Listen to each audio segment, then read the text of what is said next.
Some people always seem surrounded by others. Group chats, weekend plans, constant notifications. Hey, great They to know see everyone. you. They're invited everywhere. Oh my gosh, And then hi. there are people who only have one or two close friends. Not because they can't make more, but because they don't want to. And strangely, they seem completely okay with it. No pressure to keep up. No need to be everywhere. Just quiet, steady connection. And if you've ever looked at your own small circle and wondered, is something wrong with me? You're not alone. But here's the part most people don't realize. According to psychology, this isn't a social failure. It's a completely different way of experiencing connection. And most people completely misunderstand it. We've been taught something very simple growing up. More friends means better life. If you're popular, you're likable. If you're surrounded by people, you're happy. And if you only have a few friends, something must be wrong. Maybe you're shy. Maybe you're awkward. Maybe you're bad at people. But that assumption is deeply flawed because it treats friendship like a numbers game, when in reality, it's an energy game, and not everyone is wired to play it the same way. Some people don't struggle socially at all. They just measure connection differently. Not by how many people they know, but by how deeply they're known. And once you understand that shift, everything starts to make sense. For people with fewer friends, the biggest issue isn't people. It's surface-level interaction. Small talk doesn't feel natural to them. Not because they're rude, not because they're antisocial, but because it feels empty. Talking about the weather, weekend plans, random updates that don't go anywhere. They can do it, but it drains them.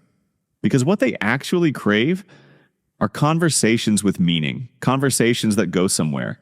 Thoughts, emotions, real experiences. They want to understand people, not just interact with them.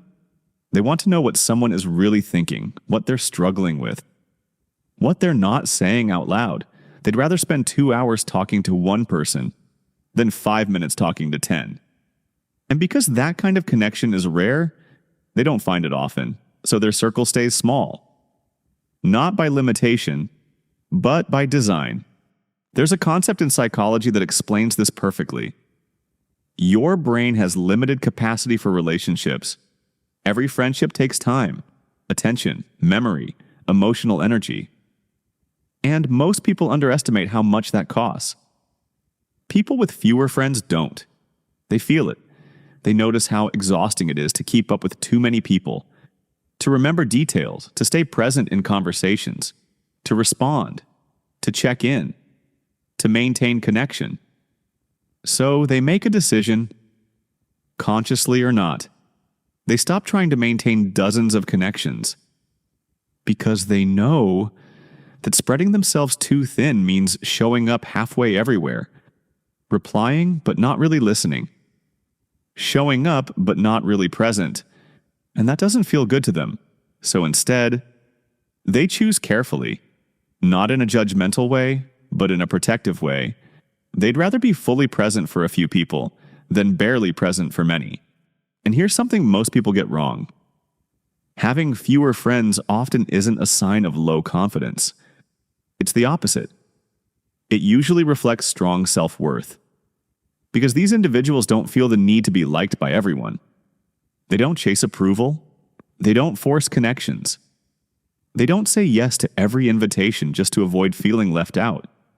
And most importantly, they're willing to walk away from relationships that feel one-sided, draining, or fake. Even if that means being alone. Because to them, being alone feels better than feeling unseen. Better than pretending.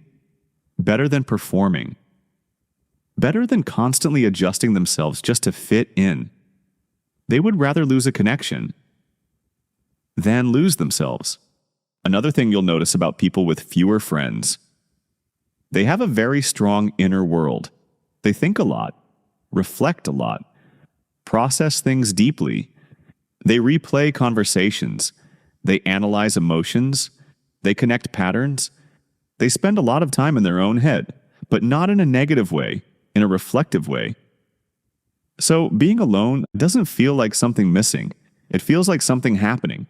Time alone becomes space to recharge, to think, to understand themselves, to make sense of life.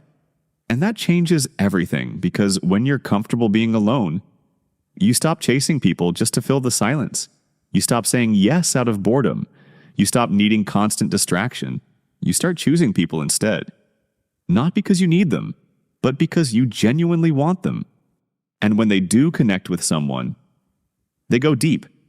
They listen. They remember small details. They notice changes in tone. They pick up on things others miss. They check in. They follow up. They don't just ask, "How are you?" They ask in a way that makes you answer honestly. They're not the type to have dozens of casual friendships, but the few relationships they do have are incredibly strong. Because their attention isn't divided, they're fully there. That's why people often trust them more, open up to them more, because they don't just hear you, they understand you. And that kind of presence is rare. At the core of it all, these individuals value authenticity over popularity. They're not interested in performing, not interested in being liked by everyone. They don't build relationships based on convenience. They build them based on truth. They'd rather be themselves and have fewer people connect with that than pretend to be someone else, just to fit into a larger group, because they know something most people ignore. Being liked by everyone often means being fully known by no one. In psychology, this is the difference between broad connections and deep connections. Some people build wide networks, others build meaningful ones, and that choice shapes their entire social life. People with fewer friends also tend to be more socially independent. They don't rely on constant interaction to feel okay. They don't need validation from a group to feel secure. They're okay spending time alone. Not as a last option, but as a preferred one. Their identity isn't built on how many people surround them. It's built internally, and that gives them something rare. Stability, freedom. Because when you step back and look at it, having fewer friends often comes with advantages. Stronger relationships, deeper conversations, less social pressure, less comparison, less performance, less noise, and a more intentional way of living. It's not about having less, it's about having what actually matters. So if you're someone who only has a few close friends, there's a good chance you're not missing out. You've just chosen a different path. Because friendship was never meant to be measured in numbers. It was meant to be felt. And maybe you're not lacking anything at all. You're just choosing depth over noise.